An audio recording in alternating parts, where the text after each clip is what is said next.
Hello everyone and welcome back to TowerGate. It is TowerGate day number 1260, 1260, October the 8th, 2020, Thursday. Thank you so much for tuning in. Okay, so let's talk about the news of the last 24 hours. Not a whole lot going on other than the major tweet storm that Trump went on late Tuesday evening. After I had done my video, I knew there was a lot of things going on. It was kind of in the rumor mill that there was something cooking. So I knew something was cooking. But it was after I did my video that Trump got on Twitter and announced that he was declassifying, or he was authorizing a total declassification of all documents related to Spygate and the Rotten Reverend Clinton email scandal with no redactions. Now, I don't know whether or not he's going to be successful getting no redactions. There could still be some redactions. I'd love it if there weren't. But generally, they're not going to give you too much in the way of names and dates and things like that if it is something that would reveal source, something like that. So I think what we have to hope for is we get very, very, very few redactions. At this point, the names are not too hard to figure out anymore because we have so much other information. And we know generally who the people are we're talking about here. So we will see exactly how that translates, because again, it's the president. There's two things he can do. He can authorize total declassification, but keep in mind it's still the bureaucrats like Haspel and others at the CIA, or no shit Sherlock Ray or others over at the DOJ or DOJ NSD, FBI NSB. It's still bureaucrats, and they're controlling that document, the document production. And they also can do things like lose documents. They can destroy documents. They can alter documents. So it's when Trump just says he's just authorizing a total declassification, I think he's done a similar thing before. But there's another step he can take beyond that, which is to do a presidential order of release, where and I don't know if he knows the difference between the two.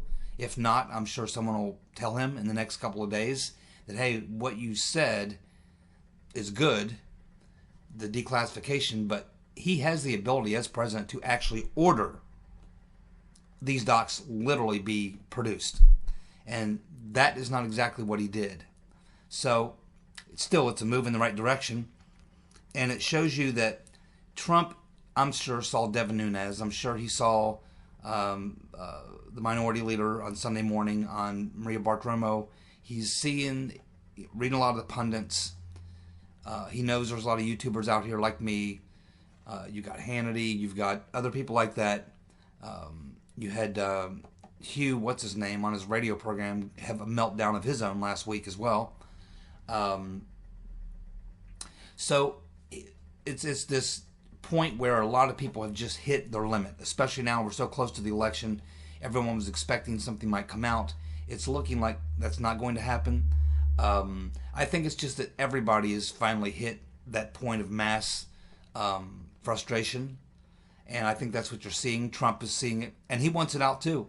So I think a lot of things are culminating, and I do expect what I was saying a couple of weeks ago might be what we're looking at here, is that for some reason Attorney General Barr, his spokesperson, still has not commented. They did not comment on Trump's tweet last night.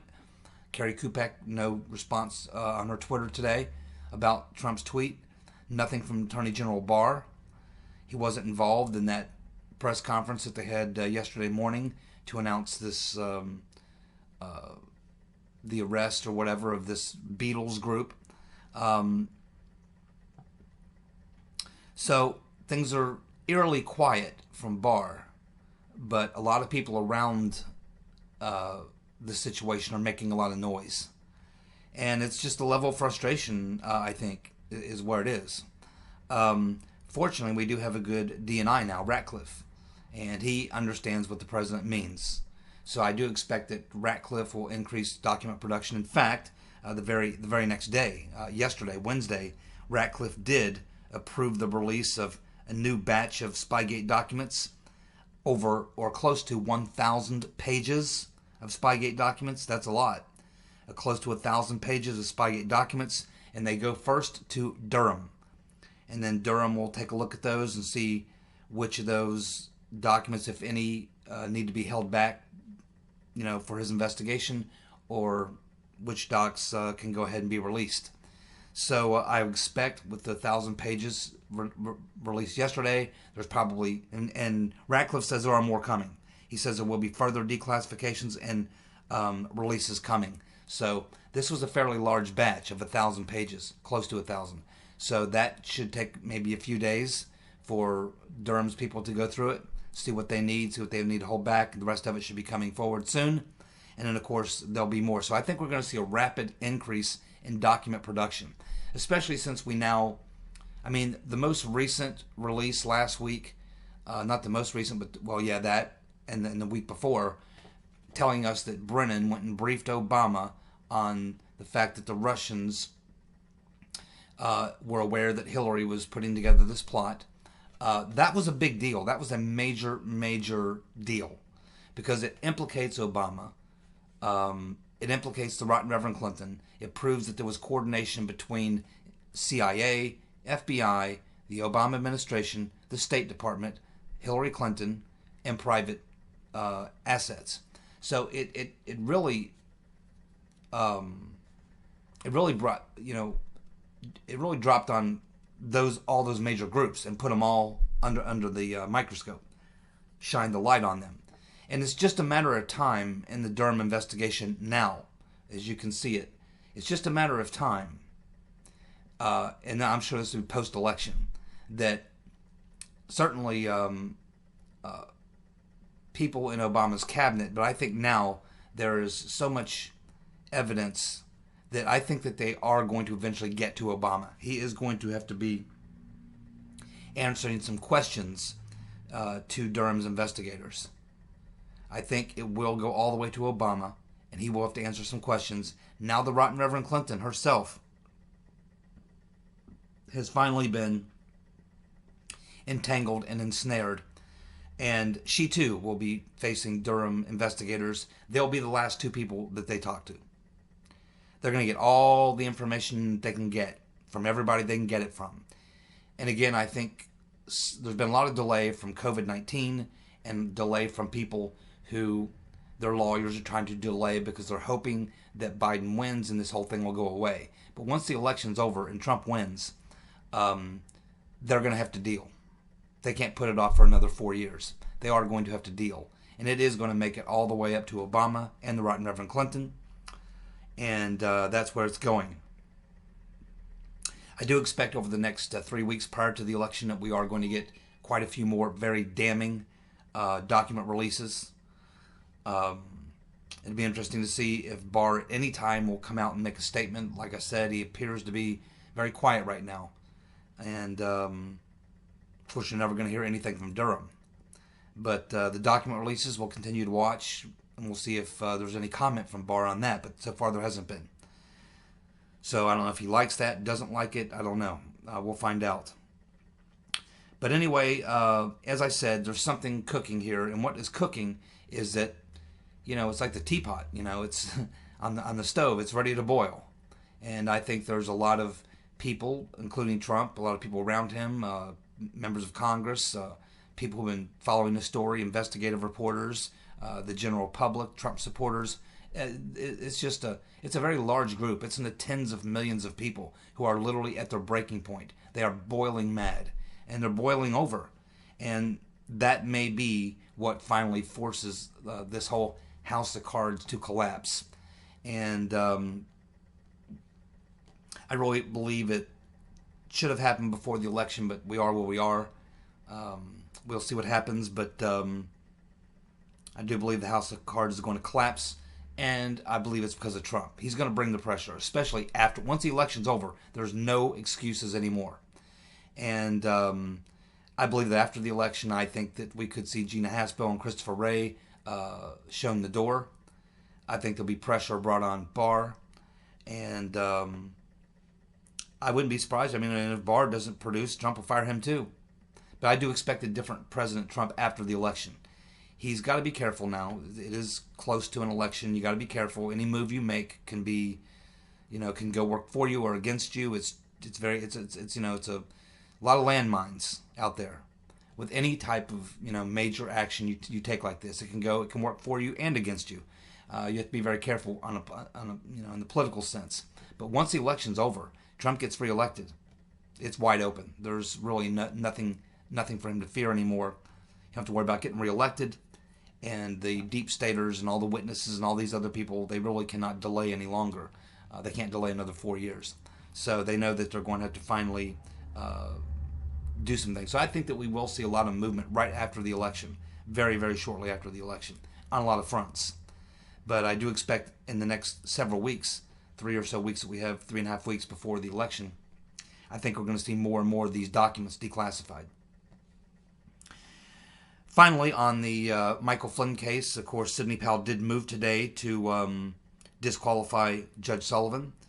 Essentially, she's asking him to recuse himself. Jeff Jensen provided another smoking gun document to Sidney Powell this morning or yesterday morning, and it's just another smoking gun document. It's a document which shows the whole committee, kind of a committee of the whole with Laufman and Moyer and all those DOJ people, and they're looking at the Flynn-Kislyak phone call, and they say right there in the document that there's not a problem with this. There's nothing illegal about this. There's nothing unprecedented about this. There's no problem with this at all. So all these top DOJ lawyers were, admitting that there's nothing really here for us to, and they blew off the Logan Act. I mean, just completely blew that off. Like, this is not a Logan Act violation at all. Period. It's one sentence. There is no Logan Act violation here. It's not even close. It's not even worth talking about. And then they went on for 2 or 3 more points, and on all 4 points that they raised, they said there's nothing here to continue investigating Flynn. And this was all the senior DOJ lawyers, including the NSD people as well that were there. It was 8 or 9 of them. And it's all the major players, all the names we've heard before. So it's a smoking gun document, once again, provided by Jeffrey Jensen. And Sidney Powell has that document. She went into court with it.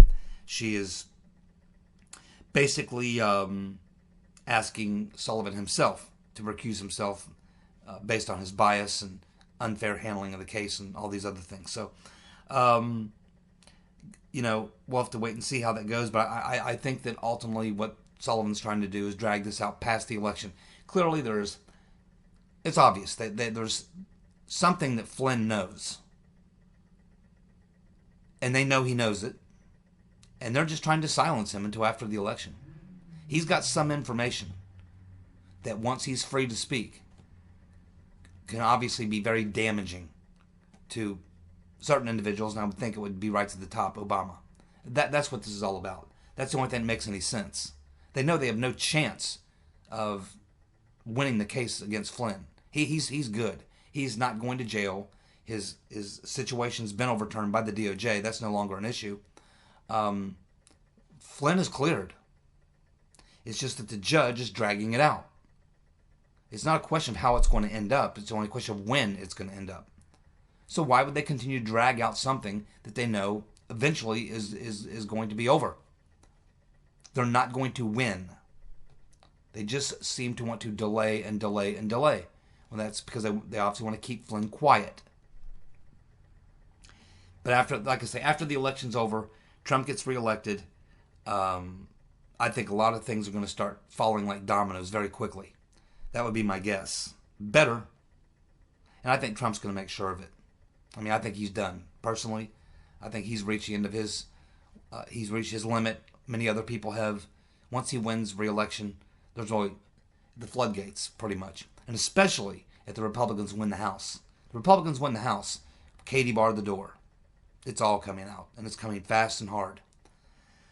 Because you'll have Nunes back in control of the Senate Intelligence Committee. You have Jordan ahead of the Judiciary Committee. And so you're going to get, it's going to be wide open at that point. So this is all very good news. And, there's this rumor floating around out there that after the election, that Trump may fire Christopher No Shit Sherlock Ray, and he should.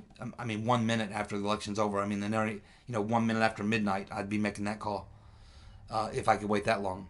But there's a rumor out there that Sidney Powell could be possibly Trump's pick for new FBI director. That would be fantastic. Oh, that would be so ironic. And man, can you imagine, that would drive the Democrats nuts.